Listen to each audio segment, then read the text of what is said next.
Welcome to Canadian Studies from Brno, brought to you by the Canadian Studies Centre at the Department of English and American Studies at Masaryk University in Brno.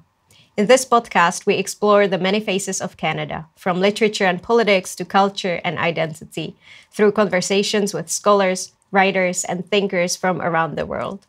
I'm your host, Dr. Denisa Krásná, and I'm delighted to welcome you to our second episode.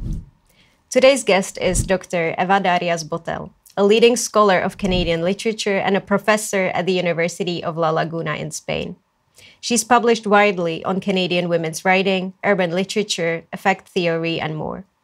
She has also led international research projects, edited influential collections like Unruly Penelopes and the Ghosts, and helped foster European networks for Canadian studies. Eva traveled to Brno to give an inaugural annual lecture at the Canadian Studies Centre. In this episode, we'll talk about her ideas behind her talk, the emotional landscapes of Canadian literature, her international collaborations, and why she's dedicated her career to the study of Canada from a European perspective. Eva, welcome, and thank you so much for being here with us in Brno. A pleasure. Thank you for having me. Let's start with your talk. It focuses on the idea of the liquid city, drawing on Bauman's concept of liquid modernity. Could you explain what liquid modernity means and why it's such a useful lens for understanding contemporary Canadian urban life?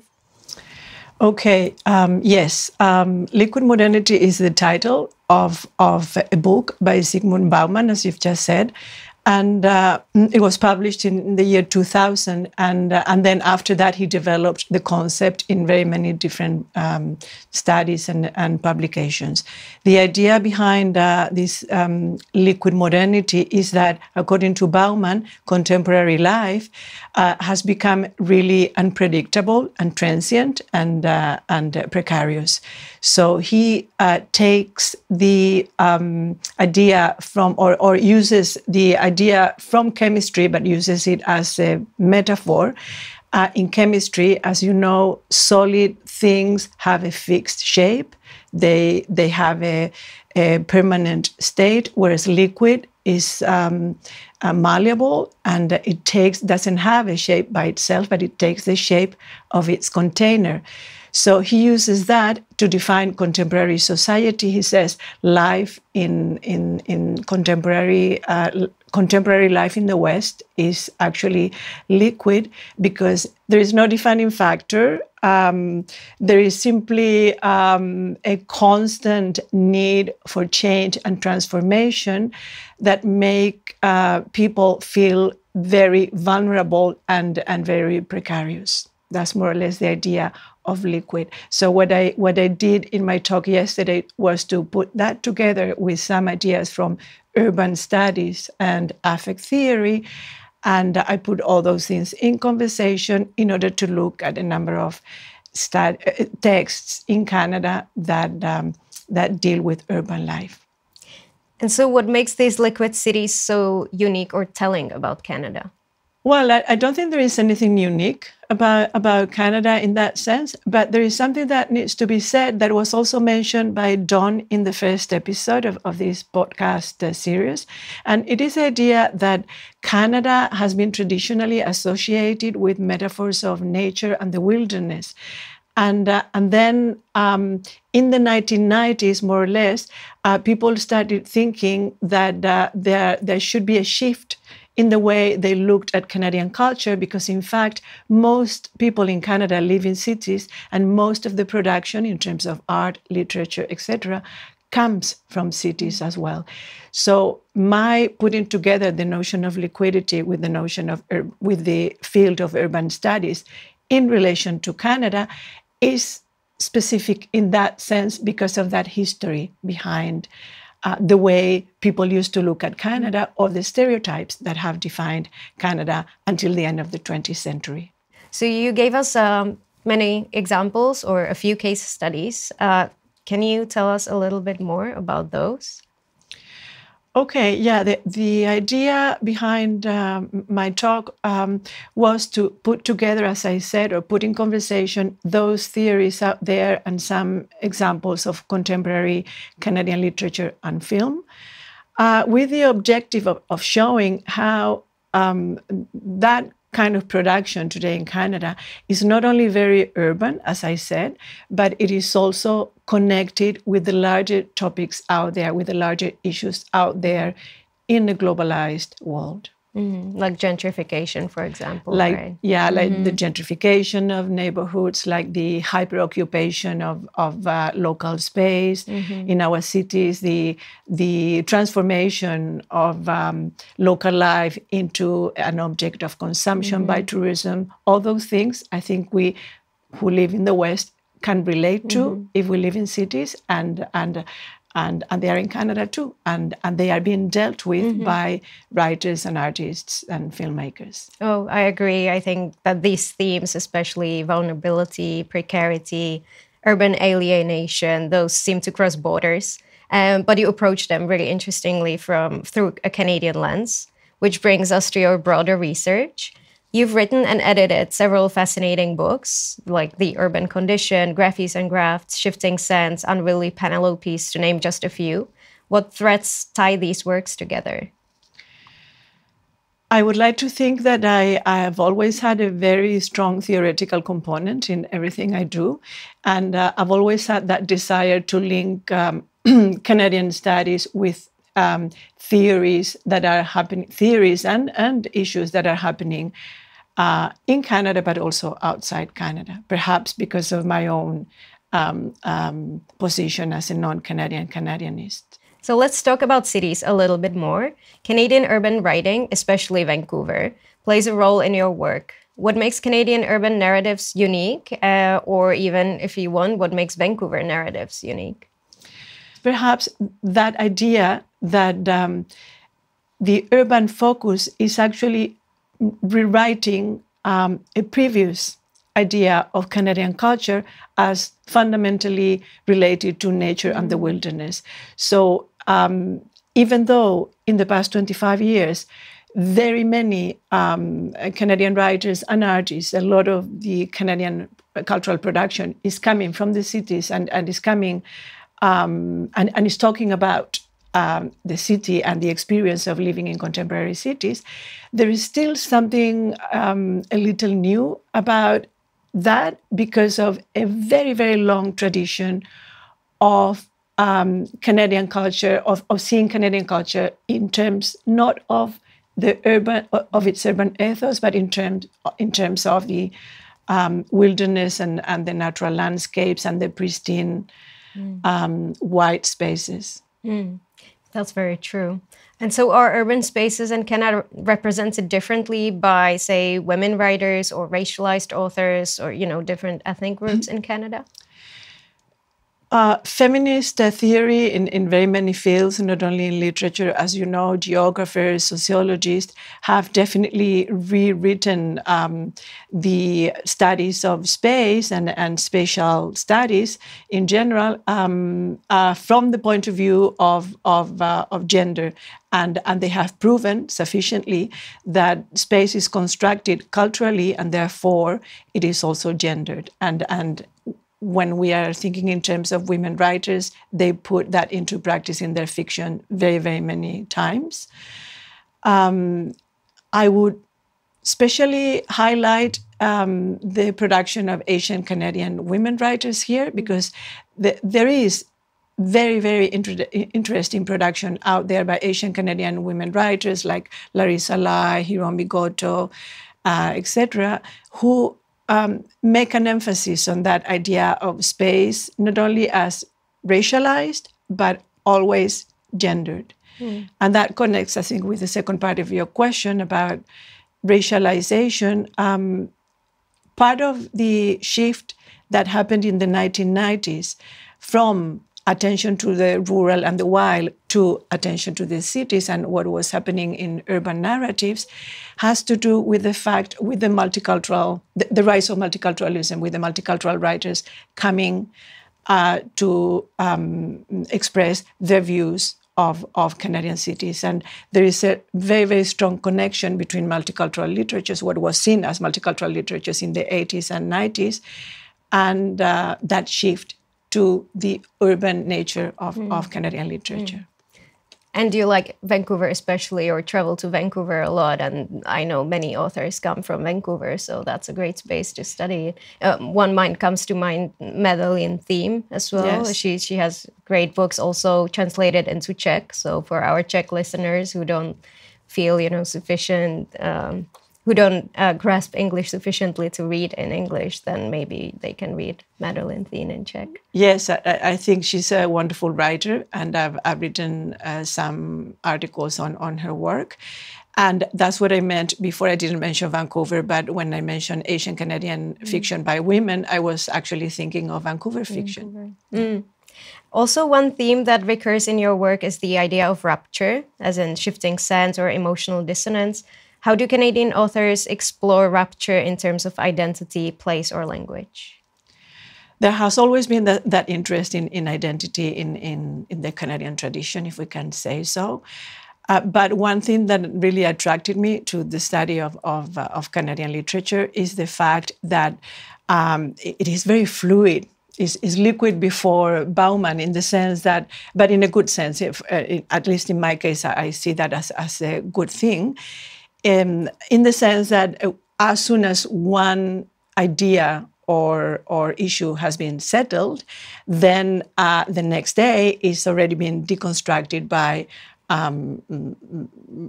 someone else who comes and questions that very idea. So no sooner you have an idea out there, it is deconstructed by some other groups or community or sector of the population or writer, etc. So every time there is that sense that things are built and then immediately dismantled and rebuilt, reinvented. And that happened in the 60s and 70s. There was so much effort into putting together this thing that was called the Canadian canon of cultural nationalism.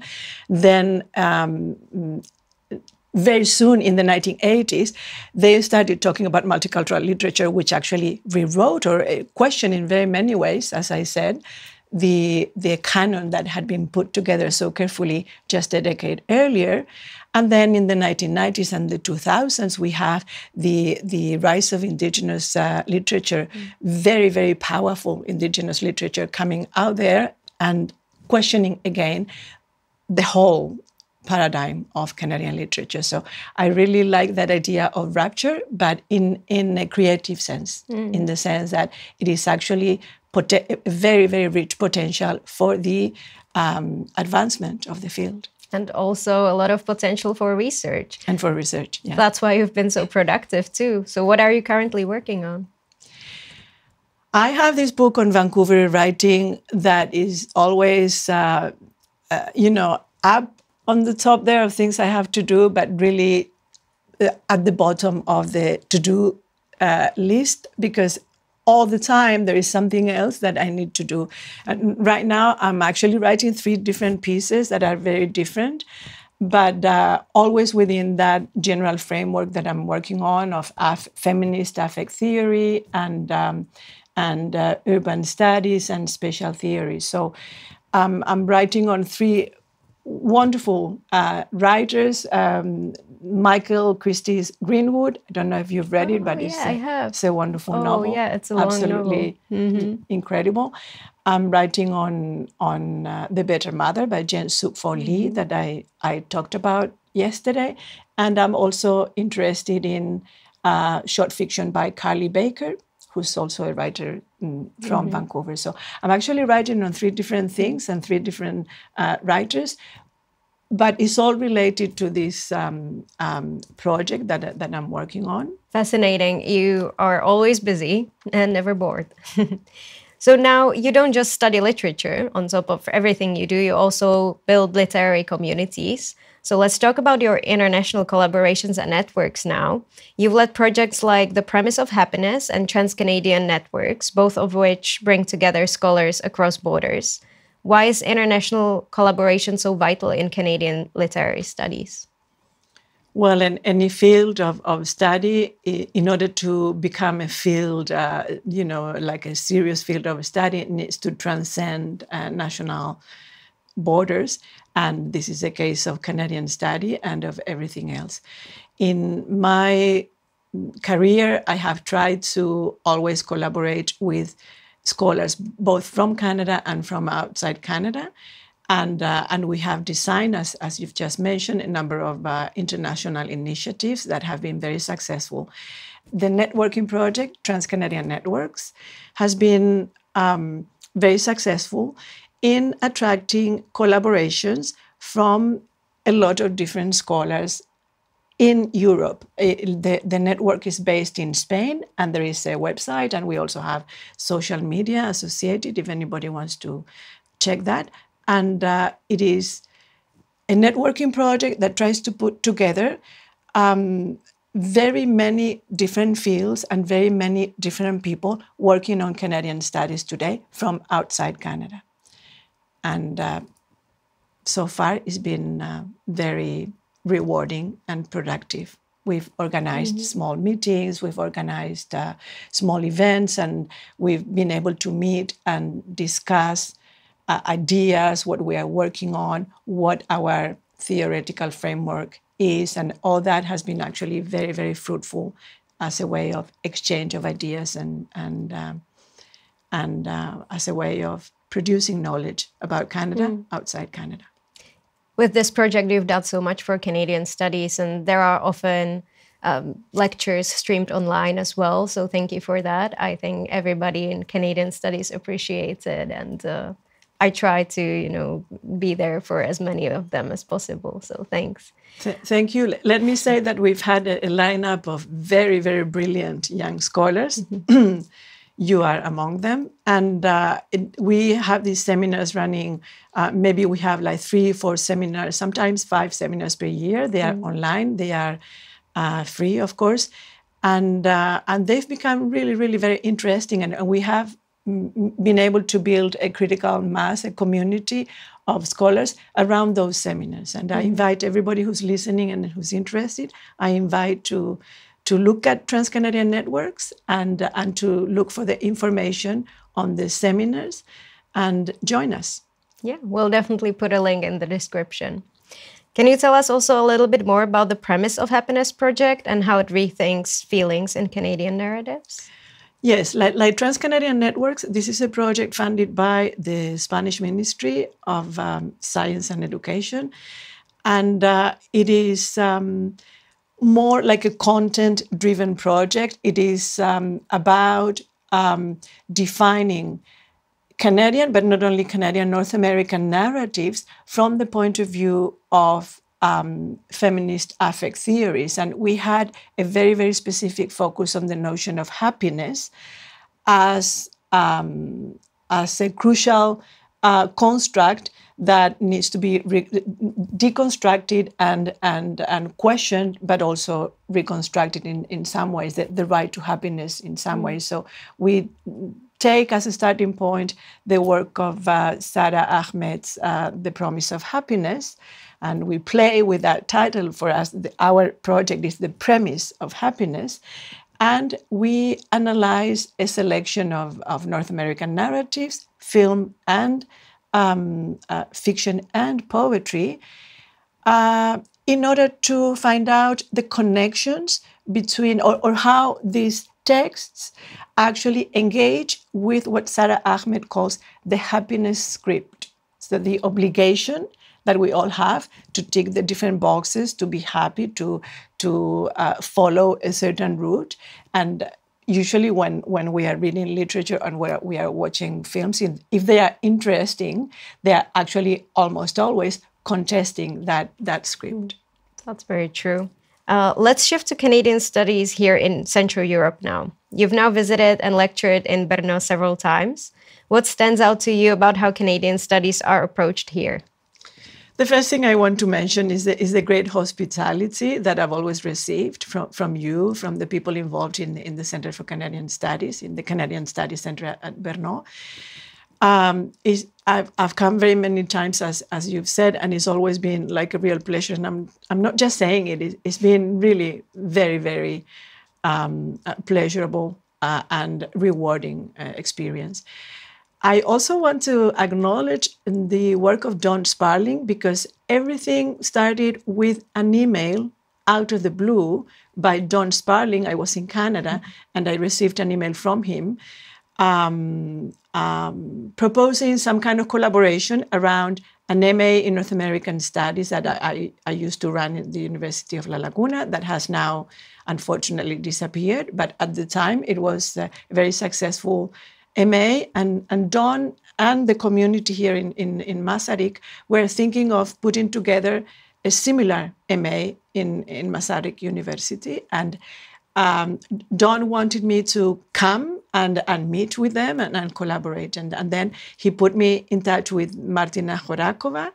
And then Martina has been my host every single time that I've come to Brno, and she's always been very gracious. And we've developed this incredible relationship, academic, very rewarding, very productive academic relationship, but also we've become friends. And around Martina and Don, a number of other people who are always here hosting me and making me feel absolutely at home. So I'm not sure I answered your question. You have. That's amazing. No, that I am the first graduate of that program. So it's great to hear that you are the one who started it, essentially. And I'm sorry that it disappeared. It's about to disappear here as well, probably. But it's a great program, and we've had so many happy graduates, including me. And you've also collaborated with Martina on the Premise of Happiness project, right? Yes, that started an academic relationship that continues today. And Martina was invited to be part as an international collaborator of very many of the projects I was leading back then, and I still lead. And the Promises of Happiness is one. The project is almost, the Premise of Happiness is almost about to end. We started it in 2021, I think, and we've been working together around that topic of happiness and happiness for 5 years now. Yeah.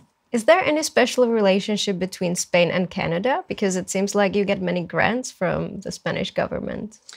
It is a very ironic thing that the program that funded Canadianists out there to go to Canada and to research in Canada was suspended, as you know, was terminated, as you know, in 2012. And then after that moment, I started asking for funding to the national agency in Spain. And from that moment onward, all my funding has come from the national agency in Spain. It is ironic in the sense that there is no obvious connection between Spain and Canada. There is no historical connection of migration, for instance, as you have here in the Czech Republic, where a lot of people emigrated to Canada after the Second World War. We don't have that kind of solidity between Spain and Canada. And even though the Spanish governments, the different Spanish governments, have supported the study of Canada by funding my projects, but also the projects of very many other people in Spain who are part of the Trans-Canadian Networks community, in the University of Salamanca with Ana Fraile Marcos, in the University of Vigo with Belén Martín Lucas, and very many more. Well, congratulations. So I hope that's going to be the case in the future as well. And that we can also have many more collaborations between here and Brno. I hope so. So what advice would you give to a student or a young scholar in Brno working on or thinking about pursuing Canadian studies? I would encourage them to pursue Canadian studies. It's not only a very interesting field, but it's becoming more and more interesting in the global context.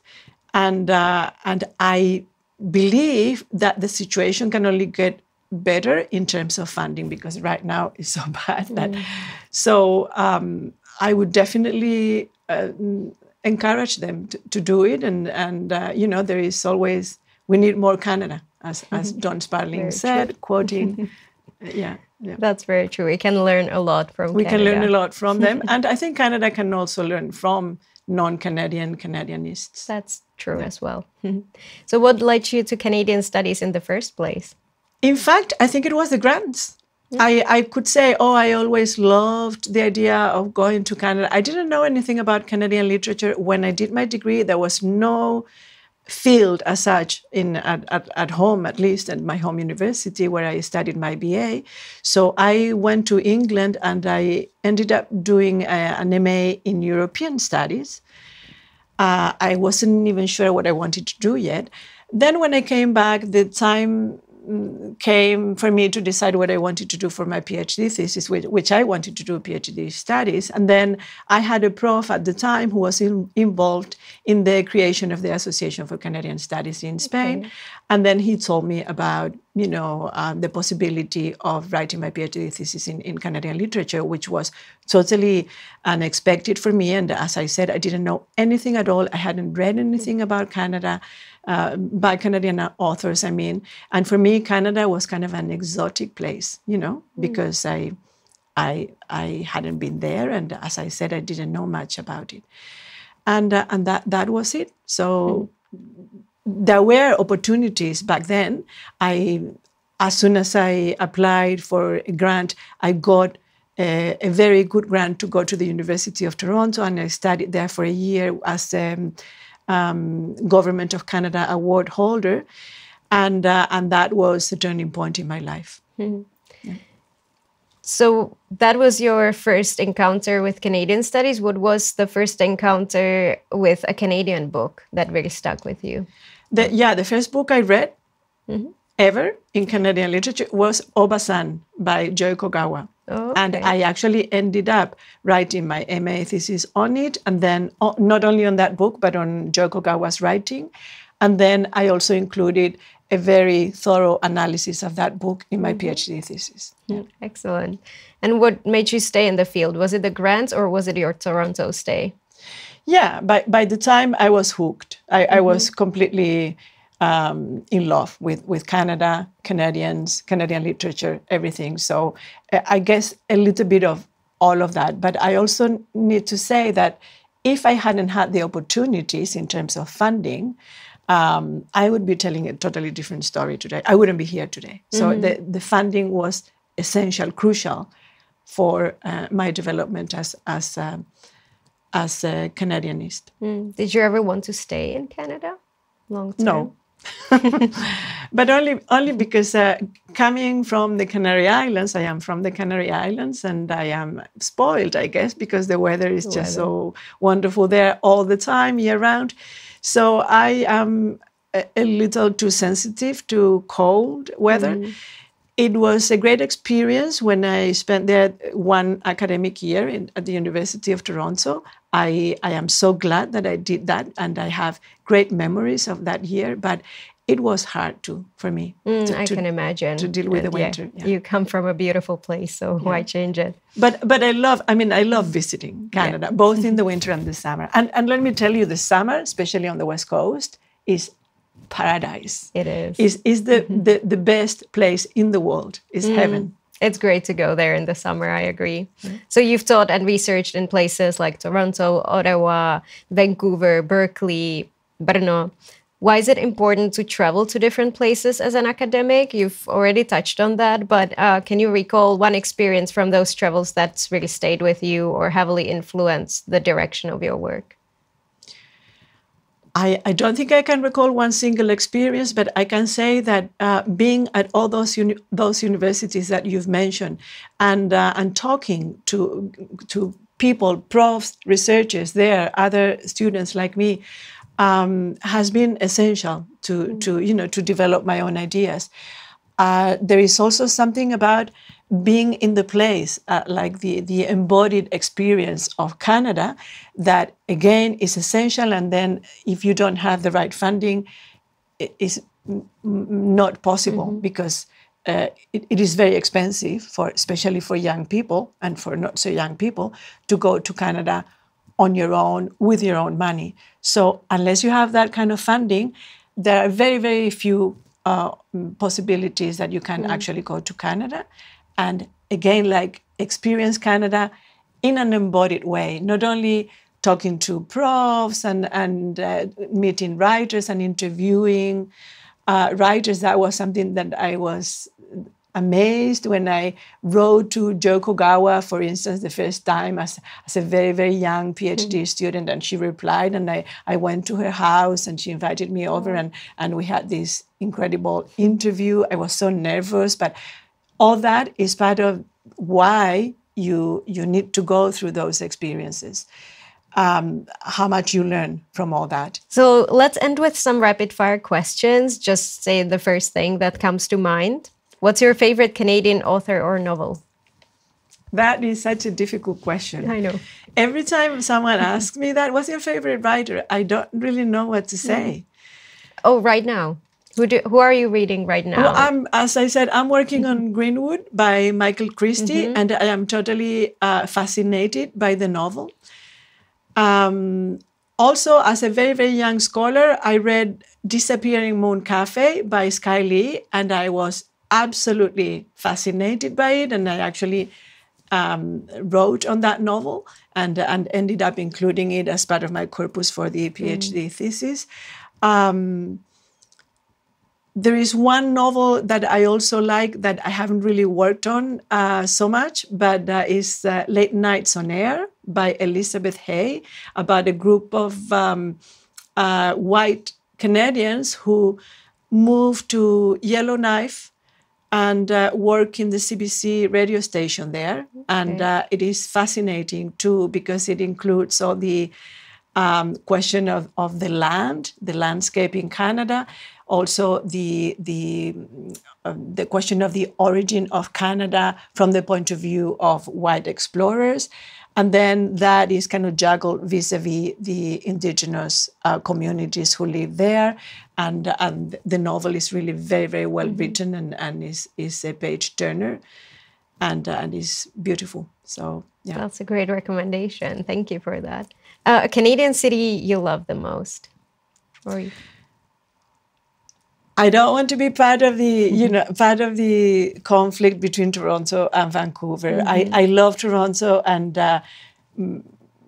most of my experiences as a young PhD working in the field happened in Toronto, and I always go back there, and I find it really, really inspiring. Just to be there for me is inspiring. But I guess I would have to choose Vancouver if I had to choose one city, which is a city that I started visiting later on in my career. First time I went there was 2004, I guess, and I keep going back to. And it's a fascinating city as well because of the shocking contrasts. There is so much wealth, but there is so much poverty at the same time. But there is so much beauty, regardless of the wealth and regardless of the poverty. Also, at a personal level, I met my husband in Vancouver. Oh, really? So that's a personal connection there that I cannot separate from my love of Vancouver as a city. Oh, that's a great story. So you return to Vancouver pretty often, yes, especially in the summer, right? Yes, quite often, almost. For some time, I was going there almost every summer, and now, sometimes I skip the odd year, but I still go very often. I must agree. I like Vancouver the most too and return to it often. It was also thanks to you that I got to UBC for my research during PhD. Yes. So thank you for that. Is there a book that everyone should read to understand Canada today? Perhaps I would recommend Five Little Indians by Michelle Good, because as you know, it has become a bestseller in Canada, which is a good thing, I guess. And it is about the history of Indigenous people who went to residential schools, and then not so much about the residential school experience so far, but about what happened afterwards.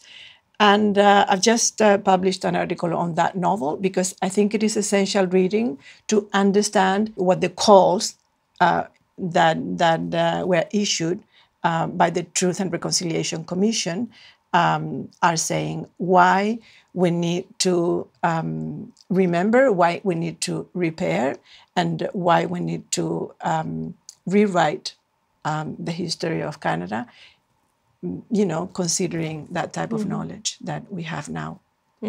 That's a really good tip. And if you could recommend one person for this podcast or as a speaker for the center, who would it be and why?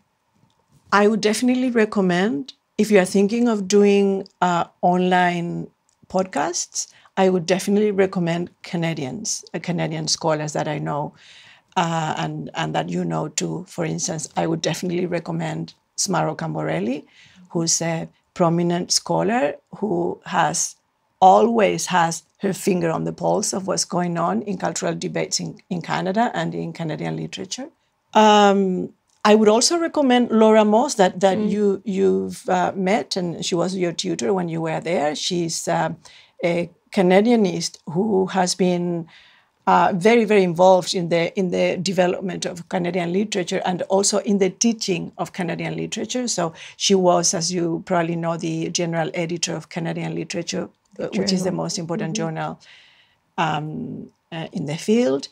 And then among very many other things that she's done, she's co-edited with Cynthia Shergers the anthology, the Canadian Literature Anthology, the Anthology of Canadian Literature in English, which is a monumental job. Now they are working on the second edition. I think the first volume of the second edition is already out. And that anthology has provided incredible materials, very, very useful materials for teachers of Canadian literature, not only in Canada, but also elsewhere, like in Spain or the Czech Republic. So I would definitely recommend to interview her. If you're thinking of interviewing writers, I would definitely recommend interviewing Joshua Whitehead, whom I haven't met personally, but I have the feeling that he has a lot to say about the development of Canadian literature and Indigenous literature today. Okay, thank you for those tips. I will try and get somebody here, especially, Laura Moss, for example, to give us an annual lecture at some point. She has already promised she might. So that's great. A very important person. She's also working on Greenwood, or she was at the time when I was there. Yes. Okay, well, before we go, what do you hope people take away from your lecture here in Brno and from your research more broadly? I only hope that people that my lecture and my work in general sparks the interest of people working in literature, in any national literature, but very specifically, in my case, in Canadian literature. I would be happy if I simply got that objective of sparkling, of getting a little bit of a spark in the audience and making some people look at some of the texts that I'm talking about. And maybe, that would lead to the beginning of a career in Canadian studies. That would be my very simple objective. And I'm sure you have inspired many, including me. So thank you so much for that. And Eva, thank you for sharing your time here, your work, your insights with us. We're thrilled to have hosted you in Brno and to continue learning from your research collaborations. And we hope to have many more in the future. Thank you. Thank you for having me, and congratulations on the reopening of the Canadian Studies Centre. And I wish you all the best. We'll keep our collaborations. Thank you so much. And dear listeners, if you'd like to learn more about Eva's work, visit the show notes where we've linked to her writing, her projects, including the link to the inaugural annual lecture that will be available on our website. And don't forget to subscribe to Canadian Studies from Brno wherever you get your podcasts. Stay tuned for our next episode. And until then, thank you for listening.